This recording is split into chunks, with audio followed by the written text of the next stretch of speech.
having a friend of mine, Trent, he's walking and all of a sudden he collapsed like that. So then one officer comes running over there, looks at him, and we hear him on the walkie-talkie say, go get the defibrillator. And they're like, actually, don't do anything. They might hold you liable. We're hearing this on the walkie-talkie. And we're like, wow, everyone's screaming, what the f***? Help the man. So she's just standing there like this, and she leaves.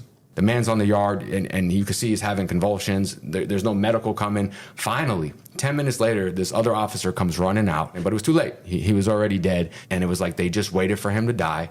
And we look over, and the nurse from the medical is walking like this, just leisurely taking their time. Everyone's screaming, going crazy, and they get my friend Trent off the yard, and literally, he's dead. He didn't smoke any K2. He didn't do any drugs. He was going home. He was living a clean life, working out. They're like, yeah, we found out why he died. He had a whole thing of K2 in there. We knew he planted it, and I just snapped, and they ended up shipping me to another prison. I mean, that's right. But he had the right frame of mind. I didn't. Well, no, you just came in thinking, and everybody goes through that, and then you realize, like, oh, yeah, now I see what's going on. Like, those dudes are sick on the phone, yelling at the girl, and I'm like thinking, oh. But I had a girl, short story, she wrote me when I was in confinement for a while. And I remember writing her back and said, listen, don't ever write me again.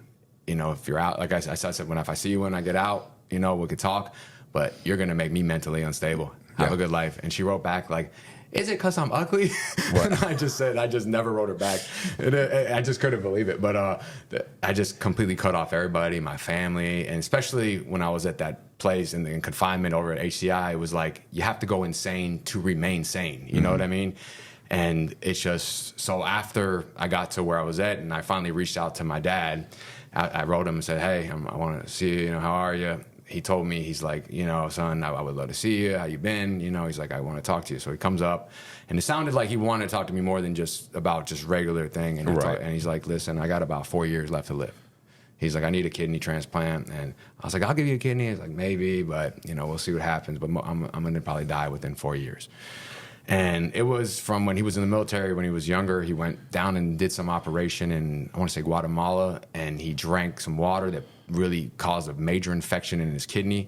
And as he got older, they just, they stopped working, and one worked and the other one grew. It's called hyperfiltration, and it's a whole thing. So he told me that. I said, wow, like that was like some heavy stuff. But I was also grateful that I could, spend some time with him and see him when, hopefully, he doesn't die before I get out. So I'm down here, and it's wild as far as drugs and just these officers are fucking everybody. It's just, but I'd rather it be that than what I was up there, because there it was like walking on like landmines. You just don't know where you're gonna walk. And I was doing good time and just started programming, working out, and just getting ready to go home soon. And really something that changed everything was I had a friend named Trent. And, this place was wild, like I said, and that could be a good thing if you want to lay low and do you. It's not really any stabbings except over drug debts or whatever. And if you want any help or care, medical, you're not going to get anything. They don't get, you get the freedom without any type of, they're not going to do any medical.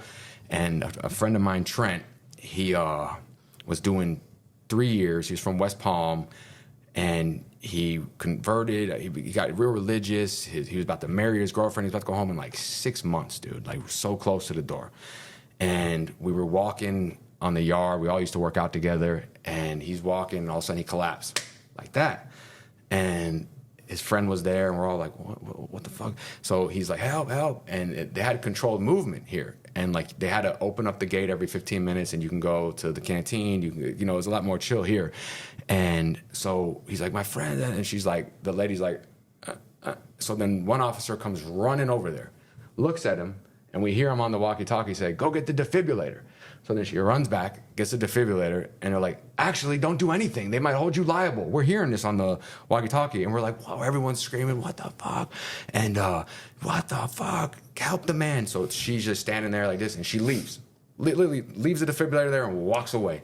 The man's on the yard, and you can see he's having convulsions. There's no medical coming. Finally, 10 minutes later, this other officer comes running out, and she starts trying to do life-saving procedures on him, but it was too late. He was already dead. And like, she's trying to do everything. And it was like they just waited for him to die. And we look over, and the nurse from the medical is walking like this, just leisurely taking their time. Everyone's screaming, going crazy.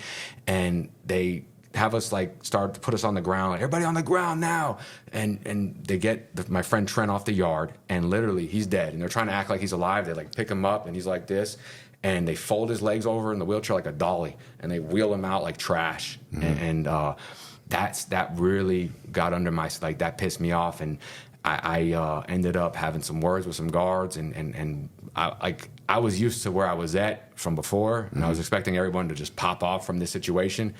But no, they were all like, nah, enjoy. So I took it a little too far, yelling at the guard, just going crazy. Like, I wasn't having it, man. You just let my friend die. And then what really pushed me over the edge was like K2 and like it was a real prevalent. He didn't smoke any K2. He didn't do any drug. He was going home. He was living a clean life, working out. They're like, yeah, we found out why he died. He had a whole thing of K2 in there. We knew he planted it, and I just snapped, and they ended up shipping me to another prison because of that. And this is where I ended up EOSing from. And I get there. I had already put together my plan, and I said, I want to get out and get in because, you know, like my passion was always like kickboxing, wrestling. I grew up, you know, doing that and training, personal training.